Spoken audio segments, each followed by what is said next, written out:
नमस्कार दोस्तों, आई am advocate K Tiwari. Welcome back to clear judicial services. आज मैं बात करूंगा सिटीजन अमेंडमेंट एक्ट CAA के बारे में।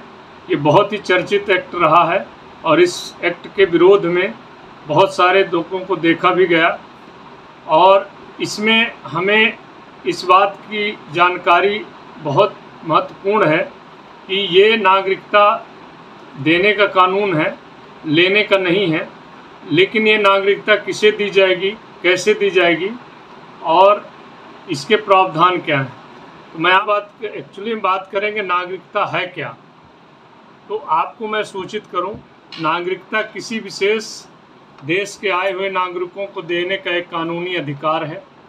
दूसरे शब्दों में कहा जाए, नागरिकता व्यक्तियों को राष्ट्रीय राजनीतिक समुदाय से अधिकार सदस्यता प्रदान करती है। भारतीय संविधान के अंतर्गत भारत संविधान की धारा अनुच्छेद 5 से 11 के तहत इसको प्रावधान में रखा गया है। एक संप्रभु राज्य में नागरिकों को राजनीतिक अधिकार प्राप्त होते हैं। साथ ही आपको जो इसे जुड़ी खास बातें हैं, इससे हिंदुओं के साथ साथ ईसाई, सिख, बौद्ध धर्म के शरणार्थियों को भी इसमें मान्यता नागरिकता प्रदान करने का प्रावधान है। साथ ही इस शरणार्थियों को इसमें एक तरह से जो व्यक्तियों के पास पर्याप्त दस्तावेज नहीं है, उन दस्तावेज न होने के बाद भी उन्हें नागरिकता प्रदान की जा सकती है। CAA भारत सरकार ने नागरिकता अधिनियम 1955 में संशोधन कर भारत सरकार ने इसे लागू किया है। 11 दिसंबर 2019 को संसद ने बिल के पास कर कानून का रूप दे दिया, जिसमें राष्ट्रपति ने अपना अनुमोदन कर इसे मार्च 2024 में पूरे भारत देश में लागू कर दिया गया। इसके लागू होने के बाद कई शरणार्थियों को नागरिकता प्रदान की जा चुकी है। इस कानून का मकसद बांग्लादेश, पाकिस्तान, अफगानिस्तान से आए हुए गैर शरणार्थियों को गैर मुस्लिम शरणार्थियों को भारत की नागरिकता देने का अधिकार प्रदान किया गया है। तो ये स्पष्ट रूप से CAA जो है लागू होने के कारण भारत देश में मूलतः भारत देश में रह रहे शरणार्थियों को नागरिकता प्रदान करने का एक कानून है जो पूरे भारत देश में लागू होता है। मैं आपको बता दूं, नागरिकता अधिनियम 1955 के तहत हमारे भारत देश में किसी व्यक्ति को नागरिकता प्रदान करने का प्रावधान है, जिसे अनुच्छेद 5 से 11 के तहत इसका विवरण दिया गया है। इस अधिनियम को मोदी सरकार ने 2019 में लोकसभा और राज्यसभा से पारित करवा के और राष्ट्रपति के अनुमोदन के द्वारा एक अमेंडेड के रूप में प्रस्तुत किया, जिसे हम सिटीजन अमेंडेड एक्ट अर्थात नागरिकता संशोधन अधिनियम के नाम से जानते हैं। ये 9 दिसंबर 2019 को लोकसभा में रखा गया पटल पर और इसके बाद 10 दिसंबर 2019 को इसे राज्यसभा से पारित किया गया। 12 दिसंबर 2019 को इसे राष्ट्रपति ने अपना अनुमोदन दिया और अभी मार्च 2024 में इसे भारत देश में लागू भी कर दिया गया।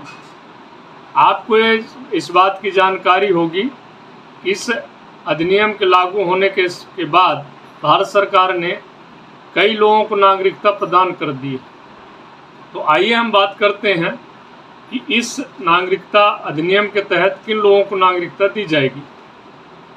भारत देश में आए हुए शरणार्थी जो हमारे पड़ोसी देश से आए हैं, जो मूलतः अल्पसंख्यक हैं, अल्पसंख्यक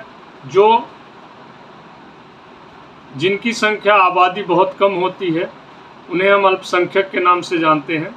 और हमारे पड़ोसी देश जो बांग्लादेश, पाकिस्तान, अफगानिस्तान से जो गैर मुस्लिम अर्थात हिंदू, सिख, ईसाई, बौद्ध, जैन धर्म के लोग हमारे भारत देश में आकर शरणार्थी के रूप में रह रहे हैं, उन्हें भारत सरकार ने अभी तक यहाँ की नागरिकता प्रदान नहीं की थी। इसलिए भारत सरकार ने इसमें एक अमेंडेड लाकर, संशोधन कर, और इसको इन्होंने नागरिकता देने के लिए इस अधिनियम को दोनों लोकसभा राज्यसभा में पारित कर राष्ट्रपति के अनुमोदन के बाद इसे जो है भारत देश में लागू किया।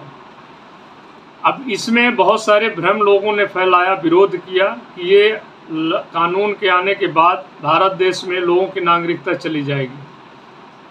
तो मैं आपको स्पष्ट कर दूं, ये कानून जो अधिनियम है ये केवल नागरिकता प्रदान करने का है, ना कि नागरिकता लेने का है।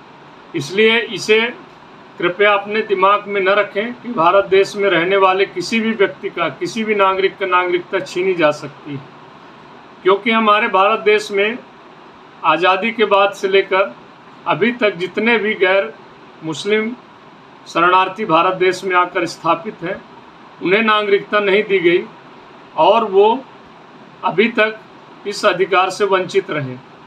मोदी सरकार ने इसके बारे में सोचा और इसमें संशोधन कर और उनको एक नागरिकता देने के लिए रास्ता साफ कर दिया। तो ये सिटीजन अमेंडेड एक्ट हमारे देश में पूरे भारत देश के लिए बना है, अर्थात महत्वपूर्ण रूप से जो सीमावर्ती राज्य हैं जैसे बांग्लादेश, माफ़ करें, पश्चिम बंगाल, अरुणाचल प्रदेश, राजस्थान, जहां शरणार्थी बहुत मात्रा में आकर के रह रहे हैं, गैर मुस्लिम हैं, उनको आज भी उनको नागरिकता प्रदान नहीं की गई। तो भारत सरकार ने इसे प्रभावशाली बनाने के लिए नागरिकता संशोधन कर उन लोगों के जीवन में एक नया उजाला दिया। तो ये CAA जो है ये बहुत ही महत्वपूर्ण एक्ट है और बहुत ही अच्छा है, जिसमें जो व्यक्ति पड़ोसी देशों से, जैसा कि पड़ोसी देश हमारे जो है पाकिस्तान, बांग्लादेश, अफ़गानिस्तान, ये इस्लामिक देश हैं, अर्थात यहाँ बहुसंख्यक देश है, मुस्लिम देश हैं। वहाँ अल्पसंख्यक के रूप में हमारे हिंदू, सिख, ईसाई, जैन, बौद्ध धर्म के लोग रहते हैं, जिन्हें वहाँ से आने के लिए मजबूर किया जाता है। वो हमारे भारत देश में आकर के शरण लेकर के यहाँ रह रहे हैं, जिनको अभी तक जो है नागरिकता प्रदान नहीं की गई थी। अब उन्हें नागरिकता प्रदान की जा रही है और बहुत सारे शरणार्थियों को नागरिकता प्रदान की जा चुकी है। ये नागरिकता प्रदान करने के बाद जो शरणार्थी हैं वो क्या कह रहे हैं, आइए मैं आपको सुनाता हूँ। लेकिन इससे पहले, जैसा कि आप जानते हैं, सिटीजन अमेंडेड एक्ट के बारे में जो भ्रम है और उसमें कितनी पारदर्शिता है और क्या प्रभावपूर्ण है, इसमें हमारे माननीय गृह मंत्री श्री अमित शाह जी क्या कह रहे हैं, आप इसको सुनिए। आप क्रोनोलॉजी समझ लीजिए, पहले CAB आने जा रहा है, CAB आने के बाद NRC आएगा और NRC सिर्फ बंगाल के लिए नहीं आएगा, पूरे देश के लिए आएगा। घुसपैठिया देश की समस्या है। बंगाल चूंकि बॉर्डर स्टेट है तो बंगाल के लिए ज्यादा एक्यूट समस्या है, परंतु पूरे देश की समस्या है। तो पहले CAB आएगा, सारे शरणार्थियों को नागरिकता दिया जाएगा, तो स्वाभाविक रूप से NRC से उनको भय रखने की जरूरत। जैसा कि honourable home minister Shri Amit Shah ji ने कहा कि इसमें नागरिकता देने की है, नागरिकता छीनने के कानून नहीं है। और उन्होंने स्पष्ट किया कि भारत देश में जो भी शरणार्थी रह रहे हैं उनको नागरिकता इस अधिनियम के तहत प्रदान की जाएगी, जो उनका मौलिक अधिकार भी है और वो इन अधिकारों से अभी तक आज़ादी के बाद से लेकर आज तक वंचित रहे। ऐसे वंचित शरणार्थियों को उनको अधिकार दिया गया है और ये बहुत ही प्रभावशाली कानून है जो पूरे भारत देश में लागू होता है। हर वो व्यक्ति पर लागू होता है जो भारत देश में अल्पसंख्यक के रूप में, शरणार्थी के रूप में भारत देश में आकर रह रहे हैं।